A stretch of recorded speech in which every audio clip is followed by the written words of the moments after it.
Well, hello, everyone. Welcome to History Happy Hour, one of the very popular programs of our Idaho State Museum. And as many of you probably already know, the brainchild of our amazing Allison Espindola. I'm Janet Gallimore, the Executive Director of the Idaho State Historical Society. We are an extraordinary system of cultural resources made up of the State Museum, the State Archives, the State Historic Preservation Office, and State Historic Sites. And we preserve and promote Idaho's history. We're so happy that you joined us tonight to celebrate Idaho Day with a discussion on the Idaho State Capitol. This year, we're commemorating Idaho Day with the celebration of the 100th anniversary of the Idaho State House. There's a lot written about our Capitol and its history, the appointments of its architects, the establishment of the Idaho Capitol Commission, its restorations, its being our people's house and the center of Idaho government.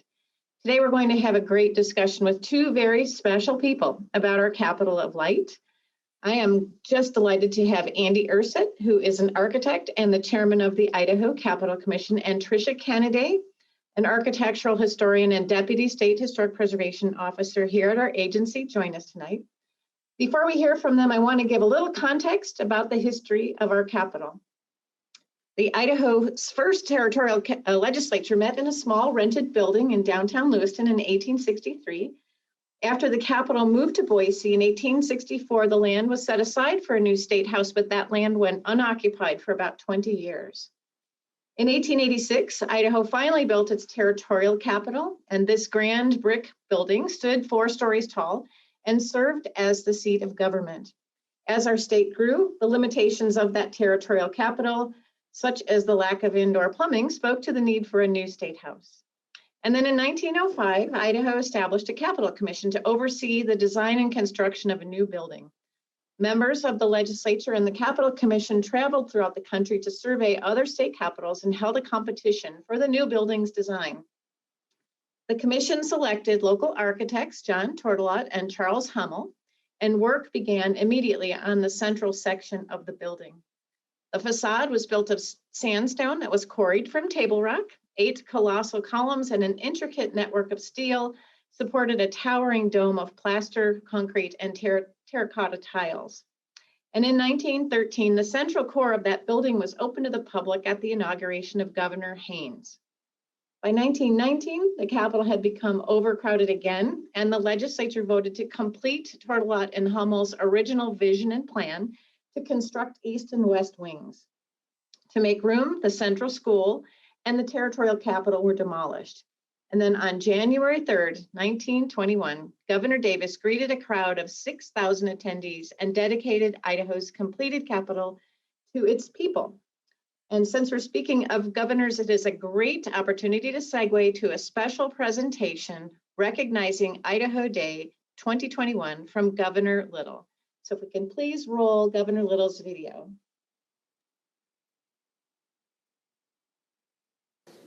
I have an official proclamation from the Office of the Governor that I am very proud to read and to sign today.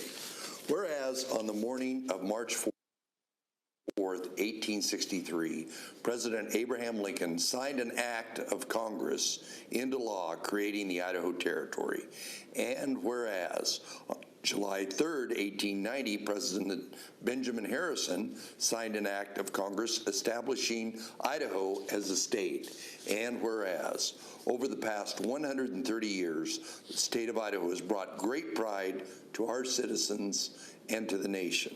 And whereas Idaho is known for its rich soil, vast and fruitful land, and the beautiful mountains that are replete with opportunity, strong family values, and an inimitable spirit of independence and self-reliance. And whereas Idahoans are proud of their history and demonstrate their continued spirit and perseverance.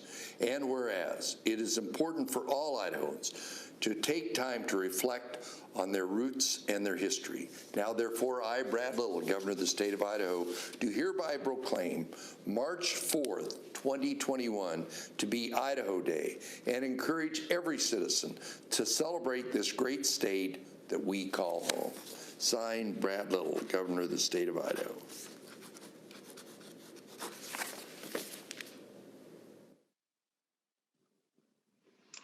Oh, that was amazing. And we're so grateful for Governor Little and Mrs. Little for joining us this evening. So I think we're going to jump right into our program. And we're going to start off with Andy and Tricia talking a little bit about the 21st century restoration of the Capitol. And we'll turn it over to Andy.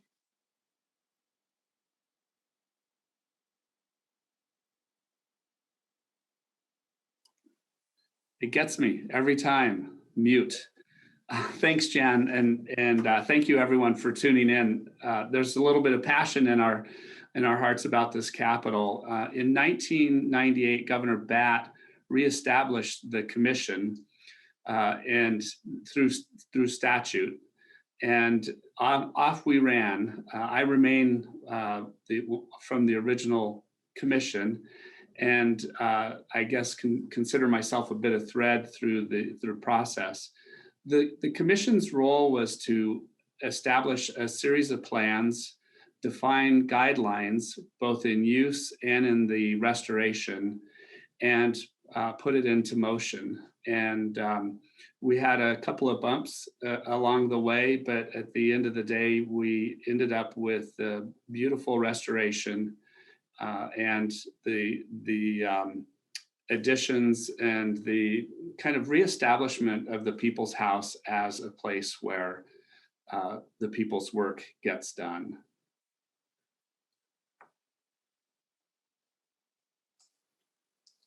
Thank you, Andy. Go ahead, Trish. We'd love to hear from you. Thank you. All right, so I'm just going to talk a little bit about how we look at things from a preservation point of view, because obviously our State House is a very important historic building, and we want to make sure that we're treating it the way it should be treated. So we work with, at the State Historic Preservation Office, we work with standards that are referred to as the Secretary of the Interior standards, and these are considered national best practice for the treatment of historic properties. So there are 4 different types of standards and guidelines that might dictate how you treat a historic building. And it's important to give that consideration ahead of time and determine which standards are the best or most appropriate for what you're trying to achieve with a historic building. So preservation standards focus on maintenance and repair of existing historic materials and the retention of a property in a form it is like right now. So to give an analogy that maybe is, understandable, like you buy a historic house and now you want to just keep it the way it is. You don't want to make any changes. You don't want to do anything, but you want to make sure you treat it right and maintain it the way it should be treated. So those are preservation standards that you would use in that case. Rehabilitation standards, on the other hand, acknowledge the need to alter or add to a historic property in order to meet continuing and changing uses while still retaining those pieces and parts of the building that are important and historic. So back to your historic home, you just bought this great historic home and you love it and you love all the character in it, but man, that kitchen is old and so is that bathroom, and you really need to rehabilitate those parts of the house to make it just more functional for you in the 21st century. So that's rehabilitation. And then restoration, of course, is sort of taking a property back to a specific point in time. So maybe you've bought this historic home and there's an addition on it and it's kind of crumbly and wonky and you don't really like it, and maybe it's got some bad siding on it. So you take the siding off and you take the addition off and you've restored it back to the building that it was historically and originally. And then reconstruction is basically what it sounds like. Your historic home has burned down to the ground and now you have to build it from scratch, and you do that faithfully according to exactly how it was before it was destroyed.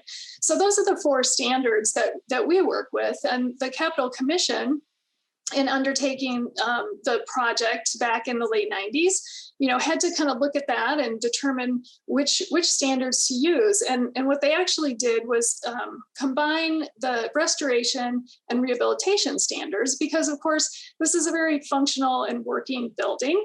And it's not just a ceremonial space that some state capitals have sort of evolved into being, but we needed this building to be functional for the 21st century and technology and comfortable, with air conditioning and all those things.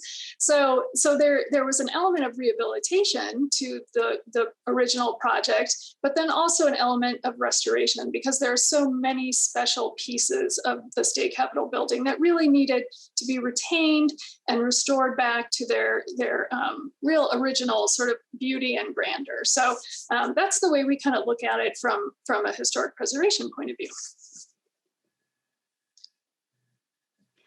Thank you, Trish. I wonder, Andy or Trish, do you have any other comments that you want to share about the 21st century restoration? And if so, let's do that now, and then we'll move on to our next question for you.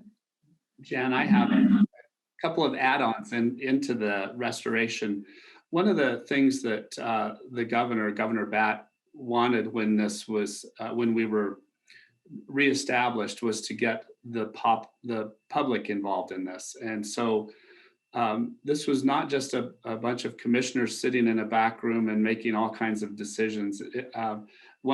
The entire state was represented by the makeup of the commission. We had members from North Idaho, Southeast, Southwest, and Central Idaho.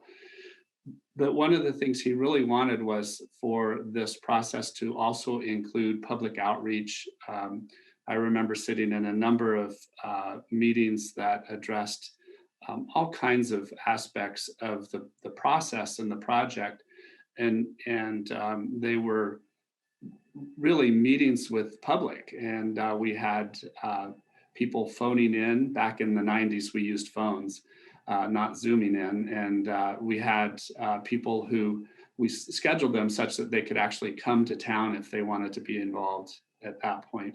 But it was really the people's effort. It wasn't just a select few people on the commission. It was a much broader perspective. And Tricia and her organization was involved as well. And as she explained the standards very well.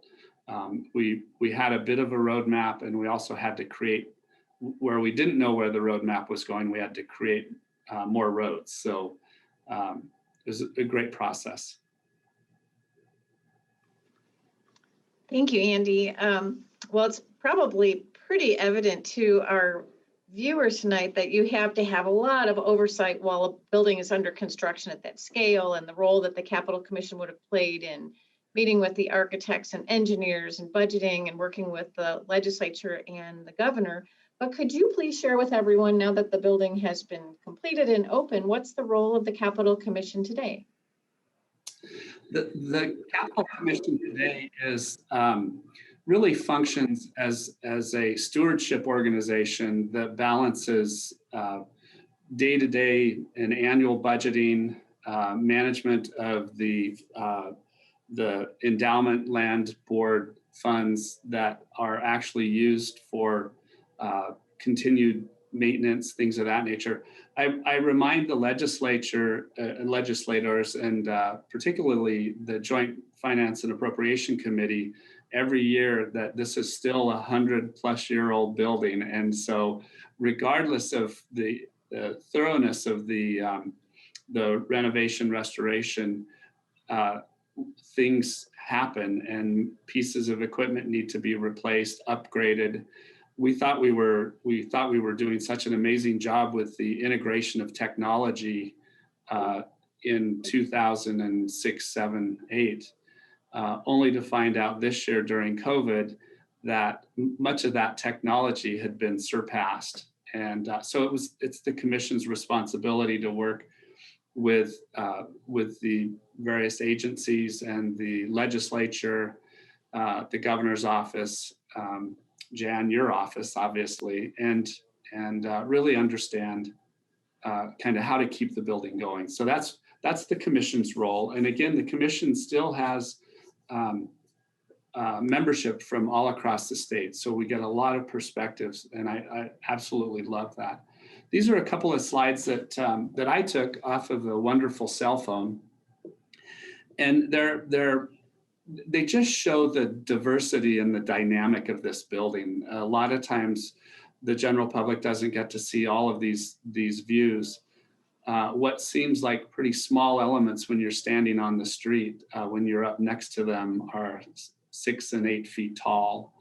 The little bird up on the eagle on top of the dome is, I want to say, almost 8 feet tall. It's a big gesture when it's that far away to make it visible. Nothing was left to the imagination, if you will, from Turtelot and Hummel, and the commission's responsibility and role is to make sure that while we have to maintain this as a working building, we also took the position that this is a historical building. It's an amazing, wonderful piece. And so these drawings kind of show you a little bit of the intricate detail in the artwork of the drawings. There were about 76 drawings to build the Capitol building. In today's time, this would be a couple of volumes and probably close to 1,000 documents. So the artistry and the skill of the craftsmen and the contractors was remarkable. And the commission's role, again, is to see that through, continue to support that. Thank you, Andy. And Trish, of course, our State Historic Preservation Office also works with the Capitol Commission. Do you want to talk a little bit about how we consult with them and help them continue to make great decisions? Sure. So, thankfully, in their wisdom, when the Capitol Commission was being created, the executive director of the State Historical Society was included as a member of the Capitol Commission. And so through that person, who is our hostess tonight, Janet Gallimore, we have a voice to ensure that the building, as Andy said, it's a historic building. It needs to function in the 21st century, but we also want to be sure that we're treating it the way it should be treated moving forward. So through the executive director, in consultation with our office, the State Historic Preservation Office, we are able to provide advice and counsel to the Capitol Commission so that things moving forward continue in the way that they have been up until this point. Thank you, Tricia. I want to invite all of our participants to start asking questions in the chat. We have one more formal set of questions that I'm going to pose to our panelists, but then we will take audience questions. So if you can start, go ahead and share those, and then we'll get those all lined out so that we'll answer your questions and make this a little bit more participatory. But Andy and Trish, can you talk a little bit about the style of the Capitol, why it's important, and why when you walk in that building you feel the way that you do because of the architecture? Tricia, I'm letting you first. Okay. Yeah, so we classify the State Capitol building as a form of neoclassical architecture that we call Beaux-Arts, which is basically classical architecture kind of on steroids. So any given neoclassical building will have a variety of classical elements to it, but a Beaux-Arts building kind of has all those bells and whistles and a lot of architectural embellishment and ornamentation. So one reason that this style was chosen for the State Capitol, or for many Capitol buildings for that matter, is that the rich ornamentation kind of reflects the importance of the building as the seat of government, because you want that to be an important looking building, and the way you do that is through architectural embellishment. So what we can see here, so maybe maybe a more important question, or an equally important question, is, why design buildings in the classical style, in the neoclassical style? So when the Capitol Commission set out to design a Capitol building for the state of Idaho, they clearly intended to emulate our nation's Capitol in the architectural design. And the images you can see on the screen right now, obviously the one in the lower right is the nation's Capitol as it exist today. The image in the upper left is actually the way it was originally designed and originally constructed. It's undergone a number of renovations and additions over the years that have changed it fairly significantly, but we see the image down below as we see it today. But then the question becomes sort of, why did our founding fathers choose this style of architecture for the nation's capital? And to get at that, we actually have to go back to like circa 500 BC. And we can go to the next slide. And our nation's, and Greece's first great experiment in democracy. So before that period, before 500 BC-ish, Greece was generally governed by an oligarchy, which was, a small group of elite people. But there was an assembly of elected, a voting body of free men. So they had essentially no power until about 500 BC. And then sort of through some political machinations that occurred, a change occurred, and that voting body became more powerful. And this was really the seeds of democracy as we know it today. And so when the time came for our nation's founding fathers to determine what their state or what their national capital would look like, they really looked back to the roots of democracy because they really saw themselves as embarking on their own experiment toward democracy themselves. So we have this national capital that is very classical in design. And then when the Capital Commission set out to design a new state capital in Idaho, they did not specify that they wanted a classical building, but they did say that the building should be 300 feet long and have a dome in the center, which was essentially saying, please design us a classical building. So that's sort of why we have the architecture that we have.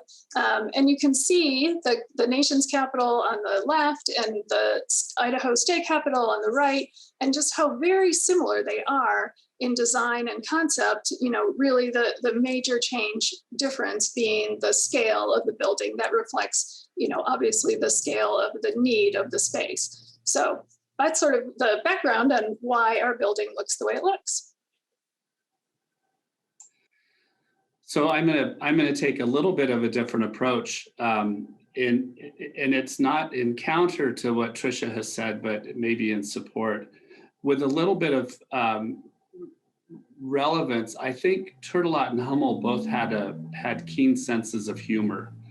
And while we can go back to the classical aspects of the building, and if you look through it, you have a progression of orders and columns from the lower level Iconic to the Doric to the Corinthian columns, all sort of elevating in importance and in evolution of democracy. Turtelot and Hummel wanted to tie this to the Treasure Valley, to the state of Idaho, actually, not the Treasure Valley. And one of the things that you'll notice if you walk around the Capitol on the exterior is the base of the building is an interpretation of the log cabin, stacked logs. And I was blessed and honored to know Charles Hummel quite well. And I remember him telling me that his grandfather had said this was their way to tie the building and reference the pioneer attitude and the pioneer spirit of Idaho, that this wasn't just a knockoff on a classical building, it was the Idaho version, and it really tied itself to the ground. And if you walk around, you'll see that. The other thing that I loved about this building was that Turtelot was quoted as really waxing on loquaciously about the people's house and the capital of light and things of that nature. And one of the things that is really spectacular is the natural light in this building. And I always sort of call them the pioneers of sustainable design. The the original Capitol building had 4 skylights that went in light wells and light shafts, went all the way down to the what is now the garden level. It used to be the undercroft. And those light wells brought natural daylight, but they also acted as natural ventilation. So in the evening, they would open up the windows, and the warm air would exhaust out, and the cool air would come in and fill the spaces in the Capitol, and then they would close them in the morning and maintain pretty temperate conditions, even in the heat of the summer. So I think their humor was that they made this Idaho's building, and they had fun doing it, and they cherished and valued the history that is part of the classical design and the goals of a higher order, if you will. Thank you, Andy. I wanted to mention to everyone that beautiful drawing that was just up there a moment ago. If people have the opportunity to go visit the Capitol, there's a very special exhibition, sort of a once in a lifetime opportunity to see these original drawings that are loaned to the Idaho Historical Society and the Capitol Commission for exhibit at the Capitol, an amazing exhibit that's called Make Clear the Path of Duty, the architectural drawings of the Idaho State Capitol. That exhibit, it runs through June. I highly recommend it. The intricacy of those drawings and just their grandeur are something that is just spectacular. So please do visit the Capitol to see that exhibit. I think we're going to go ahead and start to jump into audience questions, and we did have some sent in advance. So I do want to ask you both to reflect a little bit about that idea of light. Why is it called the Capital of Light? I know, Andy, you started on that a little bit, but share a little bit more about that, and Trish, you too. I think classical buildings tended to be pretty dark, and one of the things that Territorial and Hummel tried to do, and I think did incredibly successfully, was bring light into the building. And imagine the original center portion as the first structure, and then the 2 wings, the Senate and the House side, completed in 1921 after about 2.5 year construction period. Bringing light into those interior spaces was huge, and I think there's the metaphor for Capital of Light, that is, this space needs to inspire higher thinking. It needs to inspire greater good, and inspire people to do the people's work at the highest of levels, and that would be the light. But it also is the actual physical components of light coming into the space. Tricia, you have some great images on that. Yeah, thank you. So yeah, as Andy mentioned, John Torlott did sort of wax poetical about the Capital of Light and making clear the path of duty, and it's certainly a valid sentiment and something to aspire to without doubt. But I sort of have always thought there was maybe a little bit more of a backstory to that. So when the Capitol Commission, the original Capitol Commission, first set out on their process to design a new Capitol building for the state of Idaho, they did go visit a number of other states, and one of the states they visited was Georgia. And the images you see on the screen right now are interior shots of the Georgia State Capitol. And they, when they returned back from their trip, the things that they learned and their insights were reported in the Idaho Daily Statesman, which was the local newspaper at the time. So one of the things they reported was that the Capitol commissioners felt that the Georgia State Capitol, while it had a really appealing physical layout, it was very dark and poorly lit. And the article went on to note that the Capitol Commission would be keeping that in mind as they were settling upon the final plans for the Idaho State Capitol building. So I kind of speculate that John Turtelot was a pretty savvy guy. And once he saw that article, and he had an advantage as being here in Boise and reading that paper daily, no doubt, whereas other architects who were competing for the commission didn't necessarily have access to that. So he saw that article, and in my mind, I think he just said to himself, man, I am going to make this the brightest Capitol anyone has ever seen. And, you see that really made manifest in the fact that he used primarily white or light colored stone and those, very much reflect light and brighten the space up. But then he also included layers and rings of light, both natural, as Andy mentioned, the skylights. There are many, many rings of skylights in this building and rings of lights. And I think, Andy, maybe you know this exact number. I'm thinking there are like 14 rings of light if you stand in the rotunda and look up.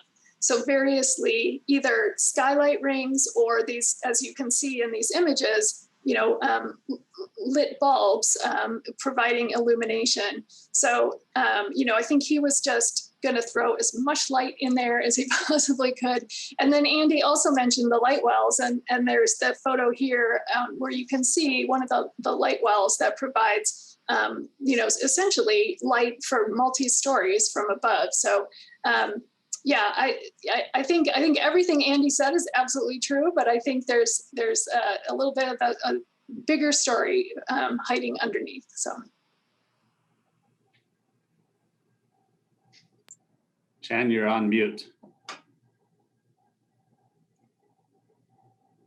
Thank you both. And I have a lot of questions, so I'm going to alternate these. You guys can take one, and then we'll go on to the next question so we get as many questions as we can. So one of the questions, the first one is, was the Chicago Colombian Exposition an influence on the style of the Idaho Capitol? Whoever wants to take that one. I can jump in a little bit, and then Andy, if you want to add to it.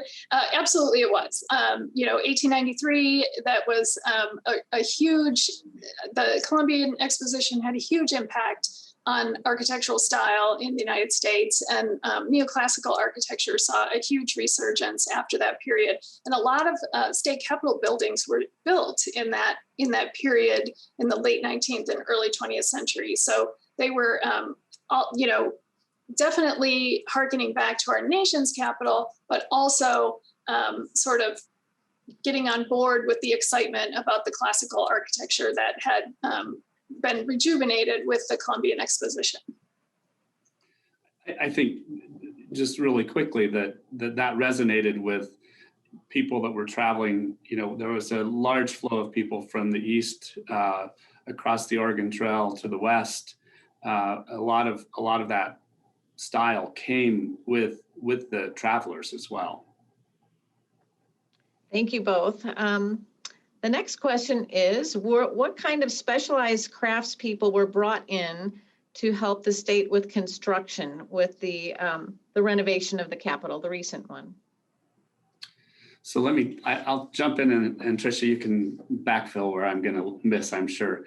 A couple of the specialty trades that were brought in really centered around the restoration of I'm going to use the word, I've heard it, scagliola,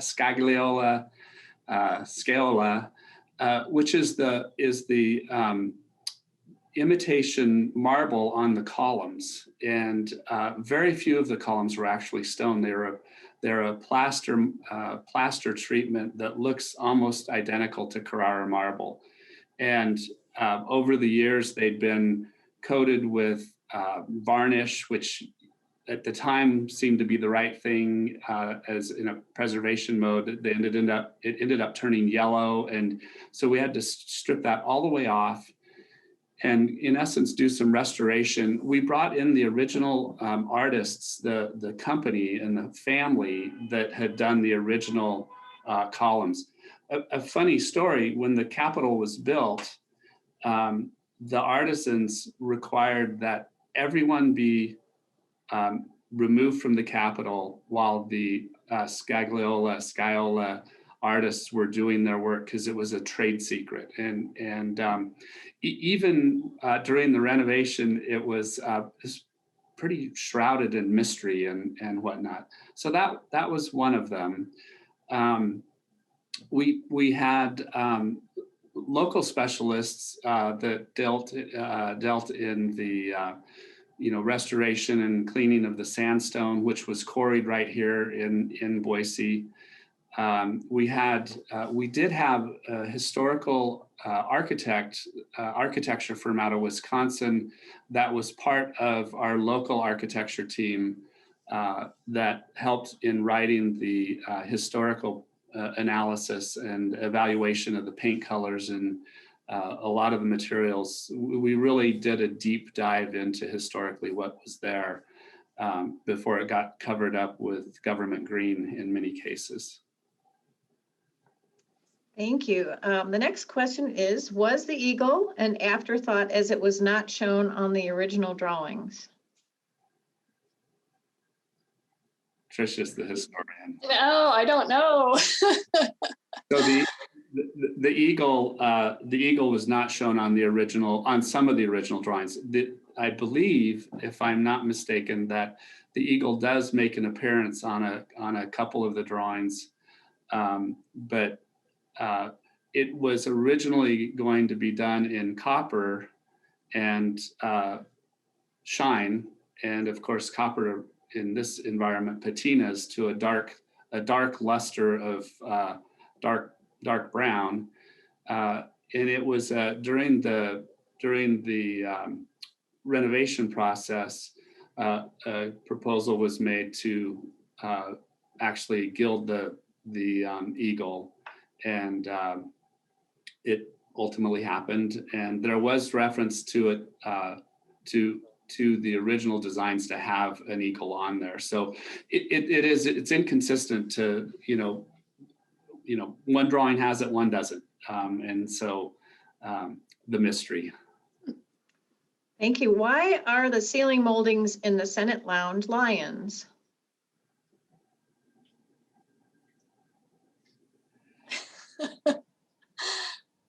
That's a good question. Andy? I don't have a written reference back to Turtelot and Hummel. So, I asked the same question. Why do we start with the lower orders of the columns and the lower floors and rise up to the higher orders, being the Corinthian and the third order?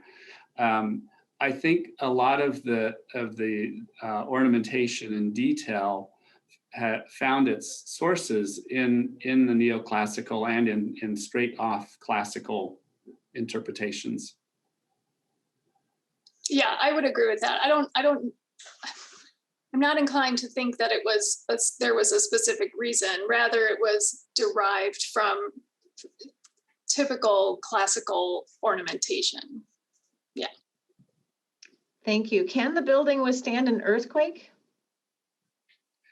I think the simplest response is it's handled a number of significant earthquakes. The most recent about 6 months ago, prior to that in 1982, a very sizable earthquake in which the Capitol showed no damage. And in the renovation, the seismic questions were very, very much in the forefront.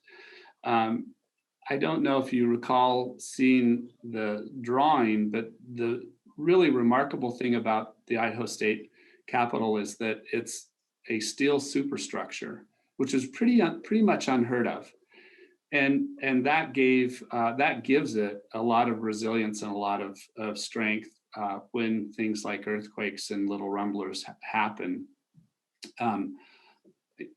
One of the things we spent time in was the Utah State Capitol, and all of their columns around the drum of the dome were unreinforced masonry, and that Capitol sits on the Wasatch Front, literally. And so one of their big big renovation components was to seismically upgrade that. We did not have that problem because of the construction technology that was used at the turn of the century. Thank you. I think we have room or time for one more question, maybe two. We're watching our time here. So if someone can take this one, were the exterior ring of lights pictured earlier Kelvin degrees or color temperature to match the other light sources? Was that specified at the time of the restoration? That's a great question, and that's a little bit above my into the weeds knowledge on the lighting. I do know that I drive by the Capitol to work and on my way home from work every day, and it's usually either dark or dusk on either end of that drive. So I do notice when lights are out. And one of the things that was a big issue in restoring those lights on the urn level and around was to make sure that they were consistent. And I believe that the engineers also identified a degree bulb that would replicate a light level that was kind of becoming of the building in terms of how bright they were, what they lighted. Part of that speculation, so I'm sorry if I'm not answering it clearly, but. Thank you, Andy. I think we'll add one more question, and that is there history on the design of the clock of the former Supreme Court? I'm guessing that that's the clock in the JFAC hearing room, if someone wants to take that. I can talk about it. So the clock was there. It was actually painted over, and in the restoration, it was discovered that the face of the clock was alabaster. And in removing the paint, there's a window beyond to the north of the clock face, and so in certain lights, certain times of the day, you can actually see it illuminate. And there was they had power running to it and all of that stuff, and we thought it was fascinating when the design architects and the historic architects said, definitely bring that back to original, because to be honest, don't think many people realized it was a translucent panel. Well, thank you both for answering the audience questions. And I think at this time, what we're going to do is share a beautiful film clip that's done with our partner, Idaho Public Television. They're working on a documentary, which they did, of course, for when we reopened the Capitol in 2010. It was called the Capitol of Light. And they're rebooting that to bring that up to date, but we have a special treat for everyone. And so if we can please run the Idaho Public Television film clip.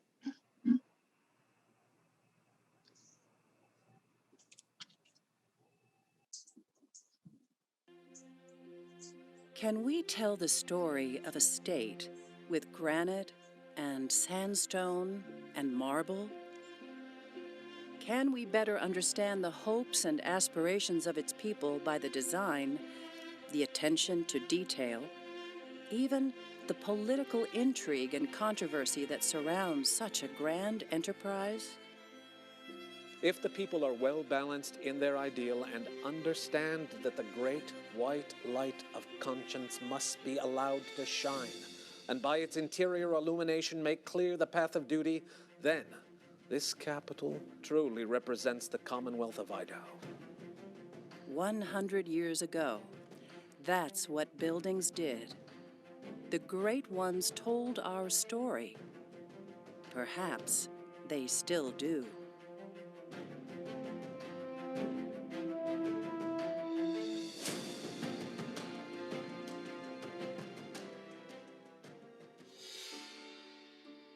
Before you can have a Capitol building, you need a capital city, and that was up for grabs in the early days of Idaho history. The town of Lewiston was designated as the capital city of the newly formed Idaho Territory in 1863.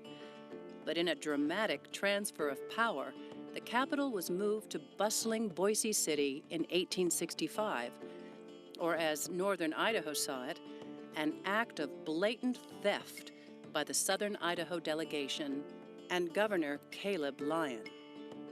Idaho's new government set up shop and rented space in Boise for the next 2 decades before finally constructing a proper territorial capital in 1886.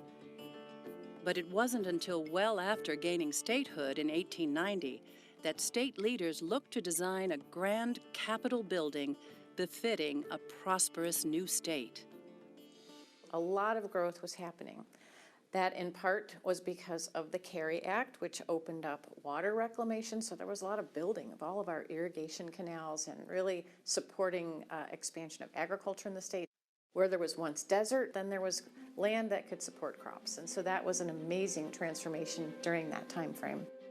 Mining and timber were also factors in the growing economy. As the population grew, so did state revenues. People were coming to Idaho to stay, and they needed more services. In 1905, Governor Frank Gooding formed the first Capitol Commission to oversee the process of building a new Capitol building. The commission was established from the beginning through the completion of the wings in 1921. As a lot of people aren't aware, the Capitol building was built in 2 phases. First, the center portion, and then the 2 wings, the Senate and the House side. Boise architectural partners John E. Turtelot and Charles Hummel stood out after a fierce competition with architects from Idaho and elsewhere. The winning design used skylights and marble to showcase the architect's vision, one of grandeur and beauty and light, but also highly functional for the business of state. Turtelot and Hummel were known as skilled architects, with buildings and houses to their credit throughout Idaho. Grand structures like the Carnegie Library near downtown Boise and the Union Block on Idaho Street were just a few. The 2 men were an unlikely pair. Hummel, a German-born immigrant, and Turtelot, a Connecticut farm boy. John Turtelot was the creative force behind the building, sort of the designer, the visionary. Kind of came up with the idea of the Capitol of Light. Charles Hummel was more of the nuts and bolts guy. I think that's a good compliment. You have someone that's very creative and someone that is very detailed. Together, they would design and build Idaho's Capitol of Light.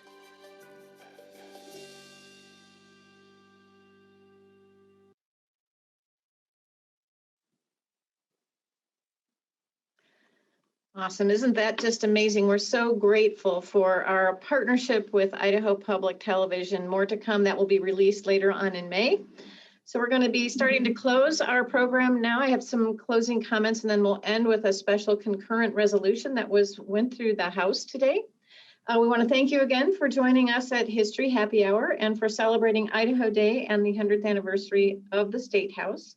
I want to say special thanks to our special guests, Andy Erstad and Tricia Canaday. And we want to invite everyone to visit our beautiful Idaho State House and look carefully at all of the details in that building.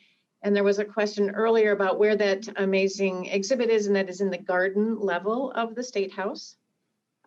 Also, just to think a little bit about this, is that commemorations really ask us to remember. And when we remember, we think. And when we experience, we feel. And I would argue that in the Capitol, our state's arguably most important place where we advance civil discourse and help people understand the vital role of government, it is truly impossible to look at that building and to feel its grandeur and to be unmoved. So we thank you so much again for joining us. For more Idaho history, please visit history.idaho.gov. And we'll say thanks to our amazing staff here at the Idaho State Historical Society, who are the best stewards and promoters of Idaho's history. And we're very grateful that the House of Representatives introduced a bill, and this was under the direction of Representative Troy from Genesee, to commemorate Idaho Day and all of the things that we love about our great state. And we'll ask that Nicole run that for our conclusion. Thank you all so much, and we'll see you again soon. In the House of Representatives, House Concurrent Resolution 10 by State Affairs Committee, a concurrent resolution stating findings of the legislature and recognizing the centennial of Idaho State Capitol's dedication. Be it resolved by the legislature of the state of Idaho. Whereas on March 4th, 1863, President Abraham Lincoln signed Public Law 3796, creating the Idaho Territory. And whereas on March 4th, 2013, Idaho celebrated its territorial sesquicentennial. And whereas the following year, in recognition of the importance of March 4th in Idaho history and as an outgrowth of the sesquicentennial celebrations, the legislature enacted House Bill 378, establishing March 4th as Idaho Day. And whereas the purpose of Idaho Day is to honor Idaho's rich heritage with appropriate ceremonies, and whereas in that heritage there is no greater treasure than the Idaho State Capitol, dedicated to the people of Idaho on January 3rd, 1921, and whereas the Capitol was constructed in 2 phases between 1905 and 1920, designed by architects John E. Tortolot and Charles F. Hummel to symbolize the principles and ideals of Republican government, with Mr. Tortolot describing his vision for the building and the people it served as follows. If the people are well balanced in their ideals and understand that a commonwealth, like the individual, to be worthwhile and endure, must have a soul, that the great white light of conscience must be allowed to shine, and by its interior illumination make clear the path of duty, and in the clarity of that vision, that they must act and go forth with courage to perfect the outward form by the developing and conserving of her resources, encouraging legitimate enterprise and industry, and by embracing and perfecting all that tends to the upbuilding of the moral, intellectual, and physical needs of the people. If the people of Idaho hold these ideals and are striving to make them real, then this capital truly represents the Commonwealth of Idaho. And whereas from 2007 to 2010, the Capitol was restored and expanded in an extensive renovation and preservation project, with the building rededicated in January 9th, 2010, and whereas for the past 100 years, the Capitol has served as the People's House, providing a home for discussion, cooperation, collaboration, and the conduct of the people's business. And whereas the year 2021 marks the centennial of the Capitol's first dedication, and whereas it is the will of the legislature that on Idaho Day 2021, the legacy of our state's signature monument and place for public business, the Capitol be recognized, honored, commemorated, and celebrated. Now therefore be it resolved by the members of the first regular session of the 66th Idaho Legislature, the House of Representatives, and the Senate concurring therein, that on Idaho Day 2021, the legislature shall honor and recognize the centennial of Idaho State Capitol's dedication with appropriate ceremonies. Be it further resolved that the legislature in such ceremonies shall solemnly reflect in its own role in the Capitol's history and in conducting the people's business. Be it further resolved that the legislature requests that on Idaho Day 2021, the people of Idaho celebrate the Capitol and its legacy. Good night, everyone.